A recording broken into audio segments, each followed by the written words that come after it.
You are a Broome County Health Department enteric disease interviewer who was just forwarded a foodborne illness complaint received by your call center over the weekend. After reviewing the initial information provided, you attempt to get more information from the complainant, Jordan Reed, a 32-year-old resident in your county.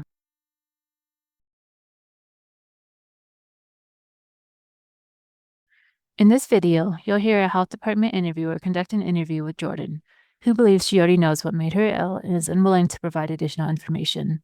This video models how to acknowledge concerns when a person is convinced they know what made them ill, redirect a conversation, and collect critical information needed for public health investigations.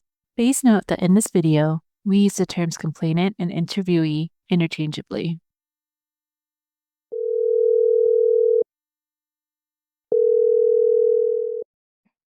Hello, may I speak with Jordan Reed?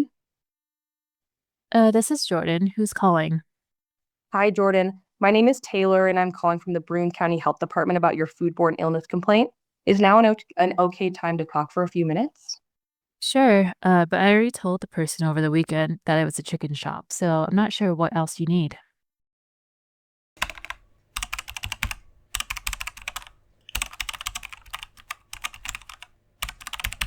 When someone is convinced they know what made them ill, start by validating their concern and acknowledging that they may be right. This builds trust and reduces defensiveness. Collect detailed information about the suspected establishment, symptom onset date and time, specific symptoms, and foods and drinks consumed. This information can be helpful in determining whether their suspect food item is likely to have caused their illness or not. You may be right, Jordan, and thanks for providing us with that initial information. Getting sick from something you ate is extremely frustrating. I hope you're feeling better. Yeah, we mostly are, but it wasn't great. Well, I'm glad to hear that you're recovering. For us to follow up with the restaurant, we need a little bit more information from you so we have a better idea of what to look for. Oh, okay. Yeah, it was definitely a chicken shop, though. They should be shut down. Can you remind me the date and time you ate at Chicken Shop and at which location it was? I see there are a few in the area.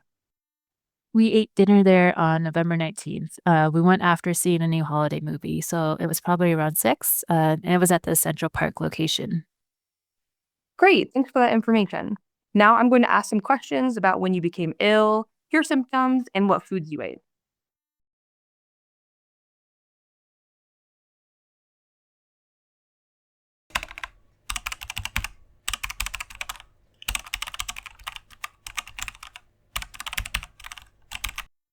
While foodborne illness complaints may only involve a single individual becoming ill, it is also common to receive complaints involving multiple individuals within a group becoming ill after dining at an establishment. Individuals may be reluctant to provide you with contact information for dining companions. Build rapport and increase trust by explaining that speaking with others who ate with them can help determine what may have caused the illness. If they are still reluctant to share others' information, ask them to check with the other individuals first or give them your contact information to share with their dining companions. It sounds like you went with a group of people. Did anyone else get sick? Yeah, there were 8 of us. My husband and our 2 kids and another family of 4. My husband and son were also sick. My daughter was fine, but she's super picky and only ate French fries. My friend mentioned that they were also not feeling well the next day. Oh, I'm sorry to hear that. Do you know when your husband and son started having symptoms and what they each ate at Chicken Shop? Yeah, my husband started having diarrhea the next morning around 8 a.m., and my son woke us up around 3 a.m. after throwing up. Did your friends happen to attend the holiday movie with you? Have you shared any other meals with the friends you were there with in the past week or so? No, they live in a different part of town, so we only see them a few times a year. Would you be willing to share your friend's name and number with me? I would like to follow up with them to find out more about their illness and what they ate at the restaurant as well. The more information we have, the more likely we are to be able to figure out what may have happened. I'm not sure I feel comfortable giving you that information.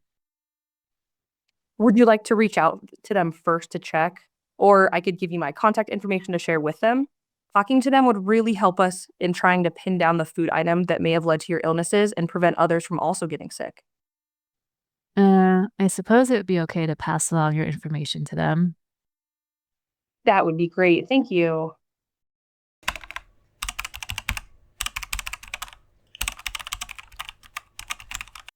If a person sought medical care and was tested for an enteric disease, you can follow up with their provider to obtain lab results. Identifying the pathogen can help you determine whether the suspected food item fits the incubation period and symptoms. However, many people who file complaints do not seek care at all, or seek care but are not tested and may be hesitant to share their provider's information. If they weren't tested, determine if they would be willing to submit a stool sample. Did you or any of your family members seek medical care? No, I called our doctor, but they just told us to stay hydrated and use over the counter medicine. They told us to let them know if we didn't start feeling better after 48 hours. Gotcha. Yeah, in these situations, it is helpful to have testing done so we know what germ we're dealing with. Certain germs are more likely to be associated with certain foods or cooking practices, so knowing what you were ill with can help us direct our investigation. Do you think you, your husband, or your son would be willing to provide us with a stool sample so we can try to figure out what you're sick with? Maybe. What does the testing involve and how much does it cost? Yeah, that's a great question. But we'll provide you with the collection kit and instructions so you can submit a stool sample, which we'll send to our laboratory for testing. In this situation, the health department would cover the cost of testing. What other questions do you have?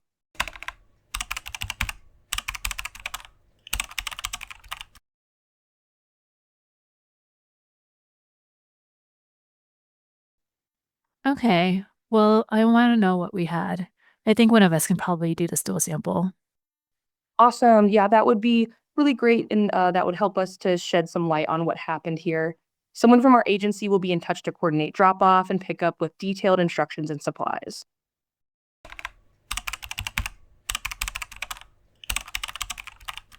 Individuals may believe their illness was caused by something that tasted off or by the most recent food they ate, also known as last meal bias. Briefly explain that symptoms can take some time to develop after ingesting the food that made them ill, so it's important to consider all possible exposures. All right, before we wrap up, I'd like to get a little information about other exposures you may have had in the 3 days before you started to feel ill. And I'm telling you, it was chicken. I don't know why you need other information. I completely understand why you suspect the chicken shop. We just like to get a broader food history in these situations to cover our bases, since some germs can take days or even weeks to make people sick after ingesting them. We collect this information from all persons we interview. Well, okay, but again, the chicken tasted really bad, and my family got sick too. It had to be that. And it definitely could have been. But again, we just want to cover all of our bases. I really appreciate you helping us out by answering these questions. During the 3 days before you started feeling ill, which would be from November 16th to November 19th, did you eat food from any restaurants besides the chicken shop?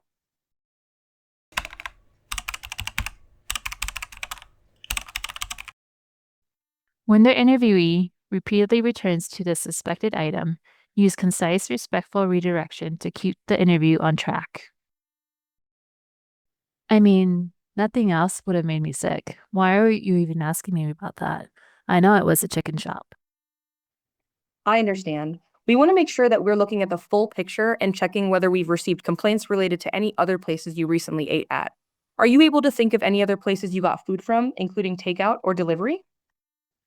Ugh, fine, I did get a sandwich from the deli near work, but I didn't get sick from that. Okay, great. Do you remember the name of the deli and what kind of sandwich you got?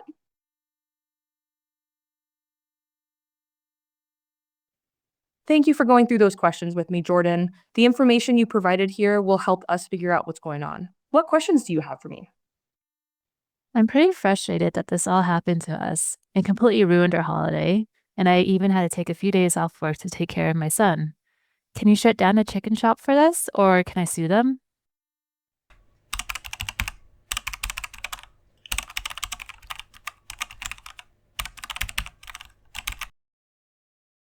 If the complainant asks for legal advice during an interview, let them know that you're not able to give legal advice and redirect them. So, unfortunately, I'm not able to provide legal advice. My role here is to talk through what happened with your illness and food history to see if I can understand what may have caused you to feel sick. Based on what we know right now, I can't say what will happen to the chicken shop. If we do identify concerns with their food safety practices, The local health department's environmental team will follow up directly with them. They'd also be the best group to talk to if you have additional questions or concerns about the chicken shop. I can provide you with their information if you'd like. Got it. Yeah. Can you give me their phone number?